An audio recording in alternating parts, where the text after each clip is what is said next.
Most men don't realize this, but they were trained into weakness long before adulthood. They were taught that explaining themselves is maturity, that clarity equals respect, that if people understand you, they will treat you fairly. This sounds reasonable. It sounds civilized. It sounds right. It is also false. In the real world, explanation is not neutral. It is a status signal. From childhood, notice who explains and who doesn't. Children explain themselves to adults. Students explain themselves to teachers. Employees explain themselves to managers. Defendants explain themselves to judges. Authority does not explain downward, it states. Yet the average man has been conditioned to believe that if he does not explain himself, he is rude, immature, or hiding something. So the moment his decisions are questioned, his nervous system activates. Heart rate rises, breathing shortens, speech speeds up. And then it happens. He starts explaining. Not because logic demands it, but because fear does. Fear of being misunderstood, fear of being judged incorrectly, fear of losing approval. This is the trap. The moment you explain yourself unnecessarily, you silently accept the frame that you are being evaluated. You place the other person in the role of judge and yourself in the role of applicant. You are no longer standing on authority, you are negotiating legitimacy. And legitimacy that must be negotiated is already lost. This is why explaining feels relieving in the moment, but damaging in the long run. You feel calmer because the anxiety leaves your body, but the power leaves with it. People don't consciously think, this man is weak because he explained. Their nervous system registers something else. This man feels the need to justify his existence. And that is enough. Power does not come from being understood. It comes from being certain. Niccolo Machiavelli observed this centuries ago. He noticed that rulers who rushed to justify their actions lost authority faster than those who allowed misunderstanding to exist. Explanation creates openness. Openness creates access. And access creates control. This is why powerful men are comfortable being misunderstood. They do not rush to correct narratives. They do not clean up every perception. They do not defend every decision. They understand something most men never learn. Misunderstanding is uncomfortable, but it is not dangerous. Exposure is. And the man who explains too much exposes himself first. In the next part, you'll understand the deeper psychology of why people instinctively lose respect for men who over-explain, even when those men are intelligent, competent, and right. Why explanation triggers subconscious disrespect. Here is the uncomfortable truth most men never confront. People don't evaluate your explanation first. They evaluate why you felt the need to give one. Human beings are not primarily logical creatures. They are biological status scanners. Before a single word of your reasoning is processed, the other person's nervous system is already asking one silent question. Where does this man stand relative to me? Above, equal, or below? And explanation answers that question instantly. When you explain yourself, especially under pressure, you communicate something without realizing it. I need your understanding in order to feel stable. That need is detected at a level far below conscious thought. It doesn't matter how intelligent, reasonable, or correct your explanation is. The act itself shifts the balance. This is why two men can say the same thing yet receive completely different reactions. One explains calmly, thoroughly, politely. The other states briefly and moves on. The first is debated. The second is accepted. Not because one is smarter, but because one signals internal authority, and the other signals external dependence. Explanation is a request in disguise. It says, "Please see this the way I see it." And the moment you ask, you relinquish position. This is why manipulators instinctively push for explanations. They ask questions that sound reasonable on the surface. Why did you do that? Don't you think you should explain yourself? Can you help me understand your thinking? These are not innocent inquiries. They are tests. They are checking whether you will step down from certainty and enter justification. Because once you do, they know pressure works on you. This is also why explaining yourself rarely ends the conflict. Have you noticed that explanations don't bring closure? They invite more questions. Because explanation opens a door, and once the door is open, people walk through it. They probe details, they challenge logic, they reinterpret motives. And suddenly, you are no longer defending a decision, you are defending your character. This is the hidden cost of explanation. You think you're clarifying facts. They are assessing your psychological position. Men who command respect understand this intuitively.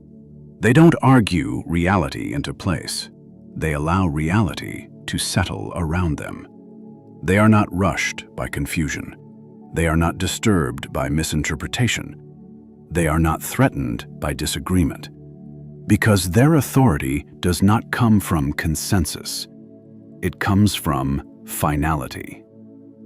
When a man speaks from finality, questions feel inappropriate. When a man speaks from uncertainty, questions feel necessary.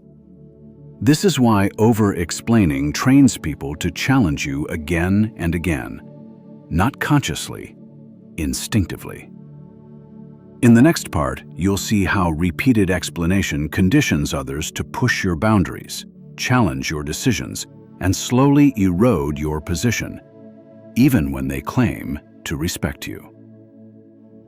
How explaining yourself trains others to push you.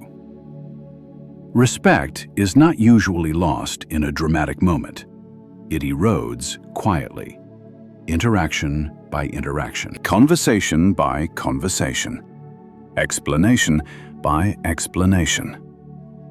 Every time you explain yourself unnecessarily, you teach people something about you, not intellectually, behaviorally. You teach them that your decisions are open for discussion, your boundaries are flexible, pressure changes your posture, resistance makes you talk. And once this lesson is learned, it is used. At first, it's subtle, a slightly challenging question, a just curious remark, a soft disagreement framed as concern. You explain. So next time, the challenge comes sooner, then stronger, then in public. This is how men slowly lose authority without realizing it. They believe they are being reasonable, cooperative, emotionally intelligent. What they are actually doing is conditioning others to cross them. People do not push confident men. They push responsive men. Because responsiveness signals openness, and openness signals negotiability. This is why some men seem to live under constant interrogation. Their choices are debated. Their plans are questioned. Their no is treated as the beginning of a conversation rather than the end of one. Meanwhile, other men move freely. They decide, they act, they leave silence behind them, and people adjust. The difference is not dominance, it is frame control. A man who explains lives inside other people's frames. He responds to their interpretations, their standards, their emotional expectations. He is always slightly behind the interaction, reacting rather than directing. A man who states creates the frame. His words are not invitations, they are placements. And placements don't invite negotiation. This is especially destructive in close relationships. Men often believe that explaining themselves emotionally builds trust. In reality, it teaches others that emotional pressure works on them. So partners escalate, colleagues probe, family members guilt. And each time the man explains, the pressure is rewarded. Eventually, respect doesn't collapse. It dissolves. People still like him, they still talk to him, but they stop deferring. And deferral is the real marker of respect. Here is the critical distinction most men miss. If someone truly respects you, they do not need you to justify yourself. If someone requires justification, respect is already absent. This is why explaining feels exhausting over time. You are constantly maintaining a position that should have been solid to begin with. And here is the deeper psychological cost. When you repeatedly explain yourself, you begin to doubt yourself. You start pre-justifying decisions in your head. You anticipate objections that haven't been raised. You soften your stance before anyone challenges it. This is how explanation moves from behavior to identity. You become a man who feels the need to be defensible. And a defensible man is already on trial. In the next part, we will draw a sharp line between strategic explanation and emotional explanation, and why confusing the two destroys men who are otherwise intelligent, capable, and strong. The critical difference between strategy and emotional leakage. Not all explanation is weakness. This is where most advice fails men, by turning a sharp psychological truth into a shallow rule. The problem is not explanation itself. The problem is why you are explaining. There are two completely different forms of explanation, and confusing them destroys authority. The first is strategic explanation. The second is emotional explanation. Strategic explanation is rare. Emotional explanation is everywhere. Strategic explanation is deliberate. It is calculated. It serves a specific outcome beyond comfort. It is used when information creates leverage, alignment, or efficiency. It is short, cold, controlled, and once its purpose is fulfilled, it stops. Emotional explanation is the opposite. Emotional explanation exists to relieve internal discomfort. It happens when you feel misunderstood, you feel judged, you feel pressure, you feel the need to repair perception. So you talk, not to move the situation forward, but to calm yourself. This is where power leaks. Most men believe they are explaining to be clear, but what they are actually doing is regulating anxiety externally. They are asking the other person to soothe them through understanding. And the moment you do that, the hierarchy flips. Because now the other person holds emotional leverage. They can withhold agreement. They can ask follow-up questions. They can delay acceptance. And each delay reinforces their position. This is why emotional explanation is always longer than necessary. It over-clarifies, it circles, it defends motivations no one questioned, it explains feelings that did not need to be exposed. Strategic explanation never does this. A man using explanation strategically does not care whether he is liked. He cares whether the outcome is achieved. A man explaining emotionally is trying to be received.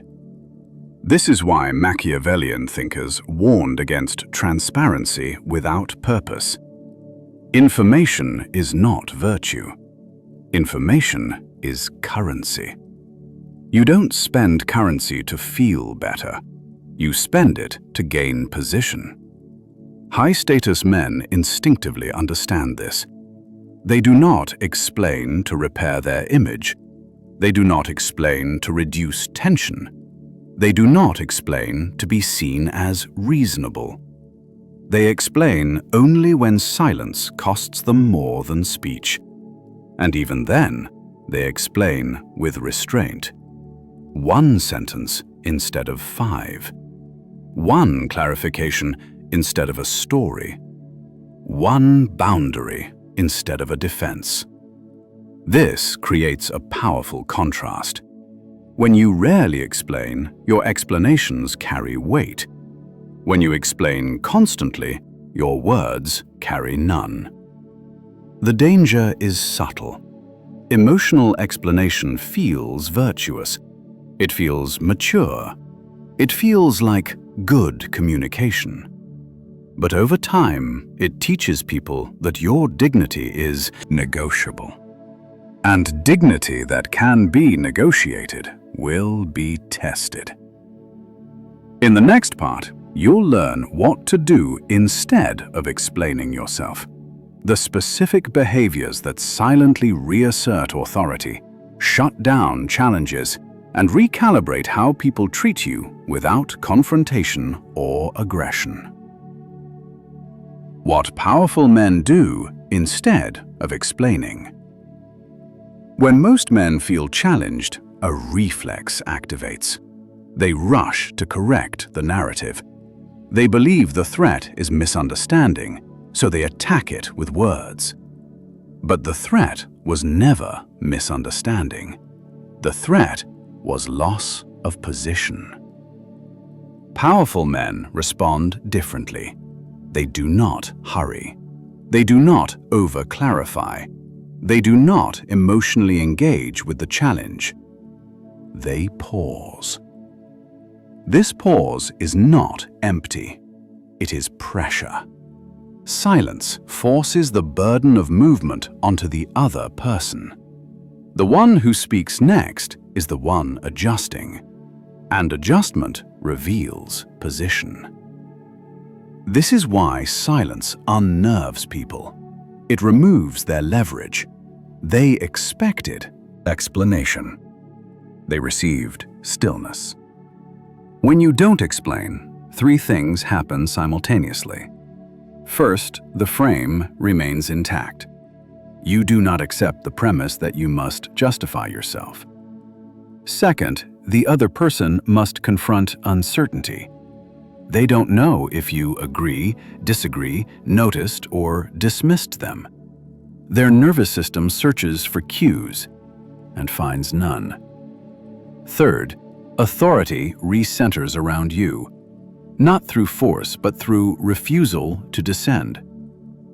After the pause, powerful men state, not explain. They use final language. This is what I'm doing. This is the decision. That won't be happening. No emotional tone, no defense, no invitation. This doesn't escalate conflict, it collapses it.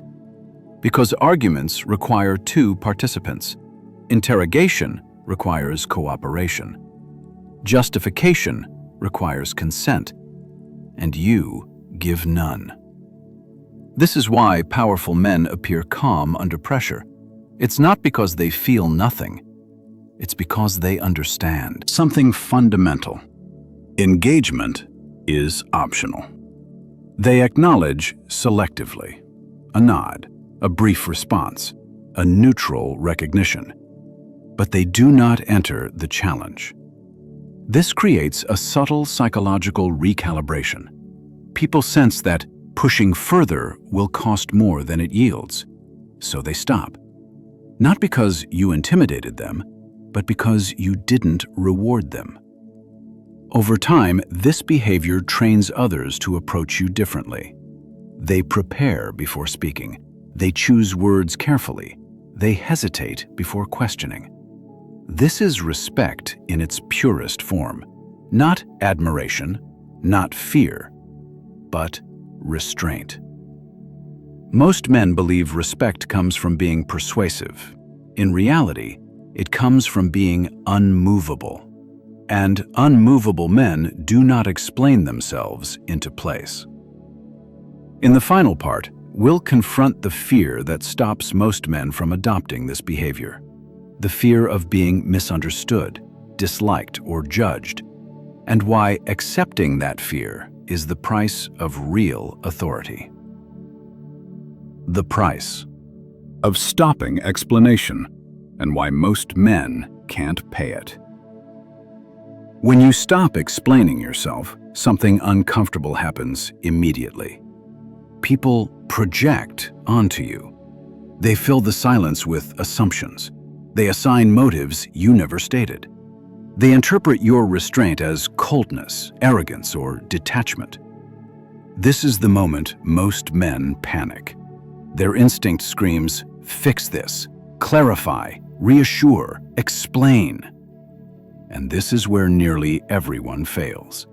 Because the final barrier to authority is not skill. It is tolerance for misinterpretation.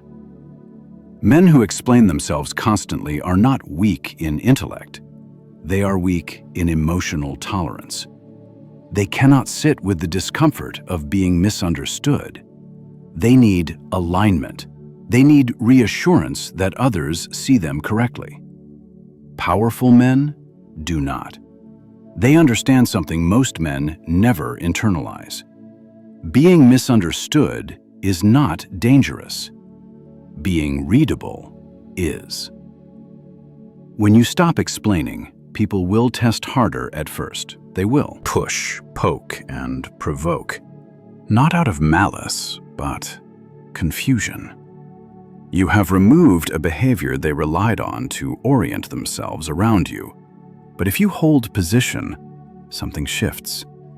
The testing stops. People adjust their behavior instead of demanding yours. They become cautious. They choose words more carefully. They hesitate before challenging. Not because you demanded respect, but because your nervous system stopped reacting. This is the real source of authority. Authority is not volume. It is not aggression. It is not intimidation. It is psychological gravity. And gravity does not explain itself. Men who are comfortable being misunderstood operate from internal finality. They decide privately and stand publicly. They don't outsource emotional stability to the room. This is why they appear calm, why they appear grounded, why their presence slows others down. They are not trying to win perception. They are not managing impressions. They are not defending identity. They are anchored. And anchoring repels interrogation. The final truth is this. If you need people to understand you in order to stand firm, you will always be movable. If you can stand firm without understanding, people will move around you. Most men will never adopt this posture. The cost is too high. It requires letting go of approval, warmth, and constant validation. It requires allowing people to be wrong about you. But the men who pay this price gain something rare. They are not questioned. They are not debated. They are not pulled into justification. They are deferred to. And deferral is the clearest signal of respect there is.